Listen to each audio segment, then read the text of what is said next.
journey from Midelt has already proven to be a rather surprising visual feast. We're talking stark, unrelenting desert, the kind where you could fry an egg on the nearest rock, and probably your brain along with it. Stone, stretching as far as the eye can see in every direction. And then, bam. These oasis towns appear, like emerald jewels scattered on a dusty tapestry. It's truly astonishing. One minute you're contemplating the poetic bleakness of existence. The next, you're surrounded by lush greenery, palm trees swaying in a breeze that feels suspiciously like someone's turned on a giant, invisible fan, and the general impression of a Garden of Eden, albeit one that probably charges exorbitant prices for dates. I'm told that back in the day, these were crucial stopovers for caravans trekking towards the Sahara.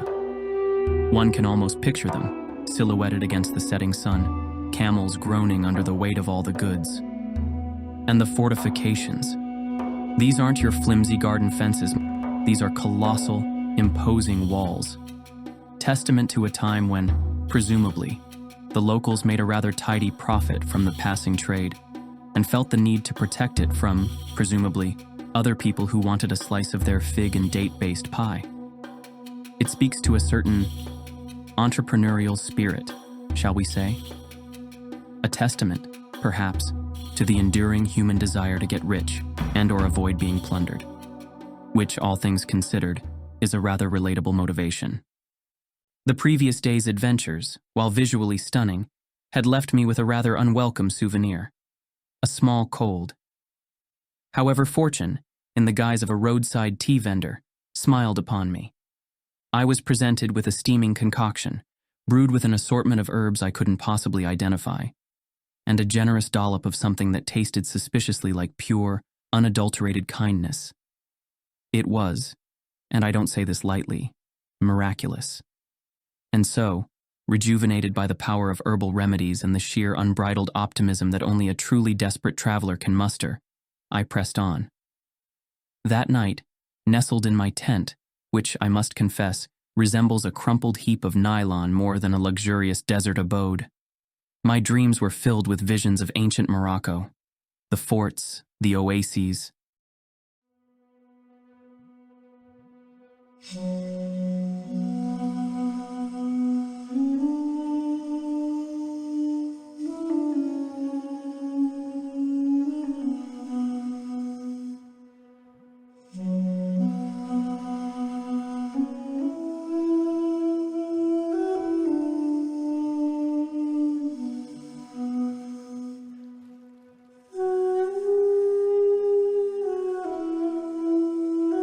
I found myself pondering the lives of the people who inhabited these lands centuries ago.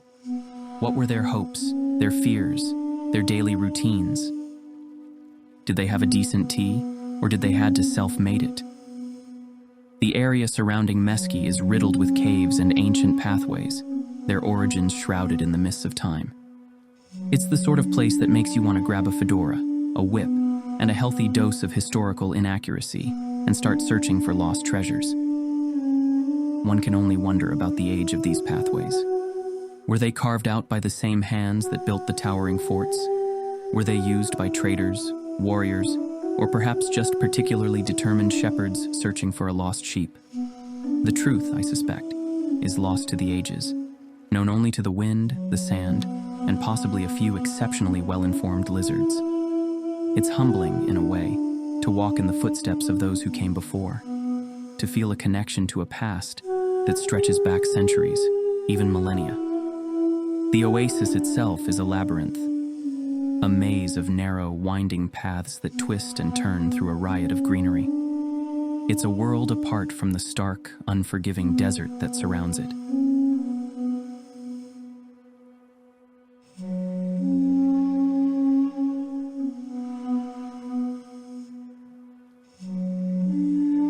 I could happily wander these paths for days, losing myself in the beauty and tranquility of this improbable Eden. It's a place that seems to exist outside of time, a sanctuary from the relentless rush of the 21st century.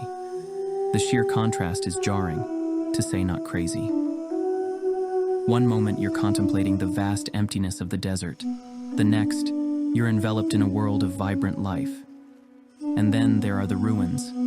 Ksar Meski, a sprawling fortification, a testament to a time when, presumably, the inhabitants felt the need to protect themselves from, well, something. It's an anthill of a place, a warren of tiny houses crammed together within the protective embrace of massive walls. Every inch of space is utilized, every nook and cranny occupied. What struck me most, however, was the apparent lack of a central dominant structure. No grand palace, no imposing citadel, no obvious residence for a ruling elite. It suggests a social structure that was perhaps more egalitarian than one might expect. A community where, at least in terms of physical space, no one individual stood above the others, which compared to some modern societies is a rather refreshing and thought-provoking concept. It shows me that the power was with the people, not with a single leader. These people, the builders of these impressive structures, must have possessed a fierce pride, a sense of belonging, a feeling of mastery over their environment. They were, in their own way, the kings of the desert, and their legacy, etched in stone and earth, continues to inspire awe and wonder, even after centuries of relentless sun and sand. They tamed the desert. But enough of dwelling in the sepia-toned past. Let's fast forward to the present day, where the sun is still blazing, the sand is still sandy, and I, your ever so slightly less reluctant antagonist, am attempting to navigate both the physical and social landscape of modern Meski. It turns out that even paradise isn't immune to the occasional setback. A few months prior to my arrival, a fire had ripped through a section of the Oasis. A sobering reminder that even in the most idyllic settings, nature can be a fickle mistress, prone to sudden outbursts of fiery temper. Yet, the resilience of nature is a truly remarkable thing. The palm trees, those stalwart sentinels of the Oasis, seem to have taken the whole conflagration in stride. Sure, some of them bore the scars of the blaze, their trunks blackened and charred, looking like they'd had a rather unfortunate encounter with a particularly enthusiastic dragon. But remarkably, they were still standing, still reaching towards the sky, still providing shade and sustenance. And it's not just the palm trees that are thriving. The human element of Meski proves to be just as resilient, and infinitely more welcoming than a singed tree. I find myself making new acquaintances, forging connections. First, there's Marc, a fellow traveler and, surprisingly, a fellow documenter of his adventures. Apparently, the urge to inflict one's travel experiences upon an unsuspecting YouTube audience is a global phenomenon. Then, there's Jakob and Silvia. They are, and one must employ a certain degree of understatement here, operating on a whole other level of travel intensity. Hardcore doesn't even begin to cover it. These two are traversing Morocco on bicycles, and they're carrying everything they need strapped to these bikes. Tents, sleeping bags, cooking equipment, spare tires, possibly even a small portable camel. I wouldn't put it past them. For months, they've been cycling through the country, embracing the wild camping lifestyle with an enthusiasm that is both admirable and slightly terrifying. They sleep under the stars, and they generally exist in a state of perpetual motion, fueled by a combination of sheer willpower, dates, and the unwavering belief that this is, unequivocally, the best time of their lives. They speak of their journey with a passion that borders on the evangelical. Their eyes shine with the reflected glory of 1,000 sunsets, and their leg muscles, I suspect, could crack walnuts.